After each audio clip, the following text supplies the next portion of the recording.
नमस्कार दोस्तों। तो रेलगाड़ी से संबंधित क्वेश्चन है ये। इसमें मैंने आपको बताया है कि 4 टॉपिक हैं। कैसे रेलगाड़ी किसी व्यक्ति को पार करती है या किसी प्लेटफॉर्म को पार करती है या एक दूसरे को पार करती है। तो इसमें देखो 2 क्वेश्चन मिक्स कर दिए गए। तो 2 क्वेश्चन क्या मिक्स किए हैं, इसकी स्टेटमेंट देखो। एक रेलगाड़ी प्लेटफॉर्म पर खड़े एक आदमी को 20 सेकंड में पार कर जाती है। तो न तो रेलगाड़ी की लंबाई बताई इसने और न ही इसकी स्पीड बताई, सिर्फ टाइम बता दिया कि 20 सेकंड में पार कर जाती हैं।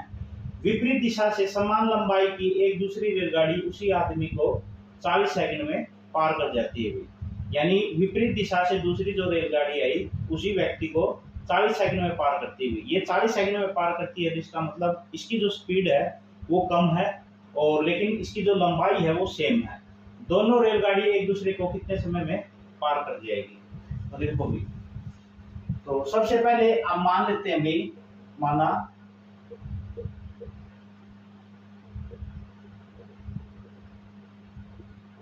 तो रेलगाड़ी की लंबाई है दोनों की, वो मान ली भाई हमने L, दोनों की L है भाई, क्योंकि इसमें समान बोल रखा है कि भी समान लंबाई दे रखी है। जो स्पीड है एक की, पहली जो रेलगाड़ी है उसकी जो चाल है, अब मान लेते हैं उसकी चाल S1 है। जो दूसरी रेलगाड़ी है उसकी जो चाल है वो S2 है। तो पहले जो इस व्यक्ति को पार करती है रेलगाड़ी यानी S1 वाली, इसके अगर हम निकालें तो ये होता है आपके पास L बराबर है S इंटू में T। यहाँ पे स्पीड की वैल्यू निकाले तो ये हो जाएगा S1 बराबर है L, टाइम दे रखा है 20 सेकेंड, ये हो गया भाई S1 की वैल्यू। इसी तरीके से दूसरी रेलगाड़ी जो है अगर इस व्यक्ति को पार करें तो ये हो जाएगा L बराबर है S2 इंटू में T। यहाँ से S2 की वैल्यू जो है वो आ जाएगी L अपॉन में टाइम दे रखा है 40 सेकेंड, ये आ गई दोनों। ये दोनों की स्पीड आ गई भी। स्पीड क्या है भाई, पहले की S1 L अपॉन में 20 आ गया और S2 की दूसरी की जो स्पीड है S2 वो है L अपॉन में 40। लेकिन ये कहता है कि अभी ये बताना है कि वे जो दोनों रेलगाड़ी हैं एक दूसरे को कितने समय में पार करेंगी। तो कितने समय में पार करेंगे उसके लिए आपके पास फार्मूला क्या होता है भाई, दोनों की लंबाई, तो दोनों की जो लंबाई है वो सेम है तो हमने ले लिया अभी L प्लस में L। फिर है दोनों की स्पीड विपरीत दिशा में है तो प्लस आ जाएगा, सेम दिशा में होती तो माइनस आ जाती, इनटू में टाइम। तो टाइम की वैल्यू हमें निकालनी है भी, ये हो जाएगा आपके पास L प्लस में L 2L। S1 की जो वैल्यू है वो है L अपॉन में 20 और S2 की वैल्यू जो है L अपॉन में 40 इंटू में T। यहाँ से एलसीएम ले लेंगे 40, तो 40 एलसीएम ले लेंगे तो ये हो जाएगा 2L प्लस में L 3L अपॉन में 40, यानी ये हो जाएगा 2L equal to 3L upon में 40 गुणा में T। T की वैल्यू चाहिए हमें तो ये उल्टा हो जाएगा 2L गुणा में 40 अपॉन में 3L, L से L कट गया यानी टाइम आ गया आपके पास 80/3। 80/3 का मतलब है 26 सही 2/3 सेकंड। यानी जो रेलगाड़ी है दोनों आपस में एक दूसरे को पार कितने सेकंड में करेगी भी, 26 सही 2/3 सेकंड में। ये है भाई 2 क्वेश्चन को मिक्स करके एक क्वेश्चन बना रखा है। इसी टाइप का और भी इंपॉर्टेंट क्वेश्चन देखो भाई।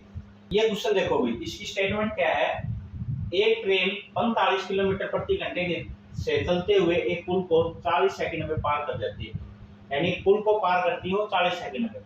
उसके बाद वह 18 सेकंड में समान दिशा में 5 किलोमीटर प्रति घंटे की चाल से चल रहे व्यक्ति को पार करती है।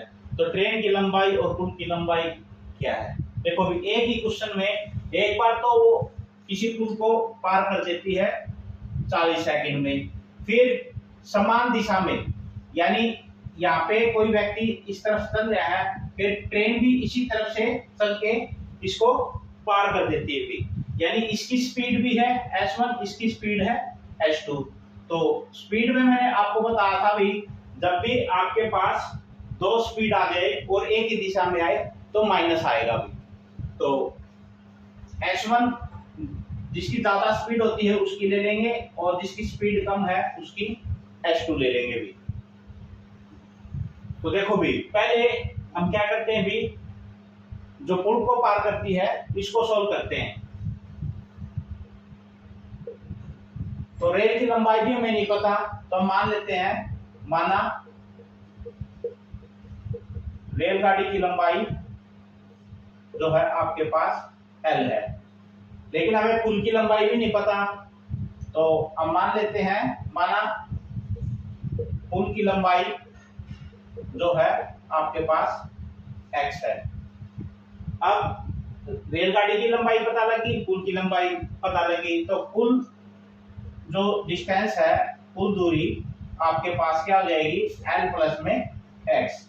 तो फार्मूला क्या बनेगा भाई, L प्लस में x बराबर है s आपके पास क्या है, स्पीड 45 किलोमीटर प्रति घंटा, लेकिन इसको चेंज करेंगे हम मीटर प्रति सेकंड में, तो गुणा कर दो 5/18 से, और टाइम दे रखा है 40 भी।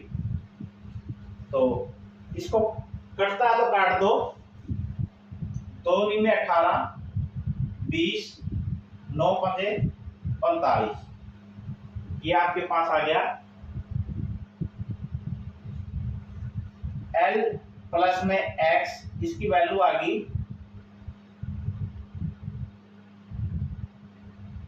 500 भी, ये आ गया आपके पास L प्लस में x की जो वैल्यू है वो 500 आ गई। अब दूसरा क्वेश्चन निकाले हम कि भी वो किसी व्यक्ति को समान दिशा में 18 सेकंड में पार कर देती है।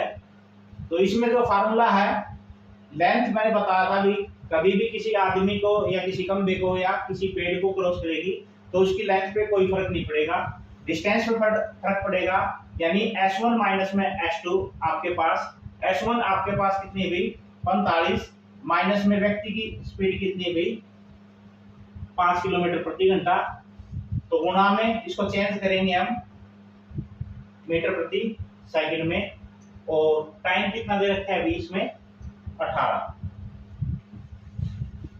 इसको हम काट देंगे, 18 से 18 कट गया, तो L बराबर है 45 में से 5 गया 40, 40 गुना में 5 करेंगे तो आपके पास आ जाएगा 200। तो अब इसको इक्वेशन नंबर 2 रख लेंगे। अब L की वैल्यू उठा के इसमें पुट कर दो भी इक्वेशन नंबर फर्स्ट में, तो ये हो जाएगा 200 प्लस में x बराबर है 500, तो x बराबर है 500 माइनस में 200 यानी 300। अब x की भी वैल्यू आ गई आपके पास और L की भी वैल्यू आ गई। L किसकी वैल्यू है भाई, रेल की लंबाई ले रखी है, तो रेल की लंबाई पूछ रखी है, तो ये होगी 200 मीटर आपके पास, ये है 200 मीटर। इसी तरीके से पुल की लंबाई पूछ रखी है x की वैल्यू कितनी आएगी 300, तो ये होगी आपके पास 300 मीटर। दोनों क्वेश्चन निकल के भी एक से ही। तो ये है आपके पास रेलगाड़ी से संबंधित क्वेश्चन, इनसे बाहर कोई क्वेश्चन नहीं बनेगा।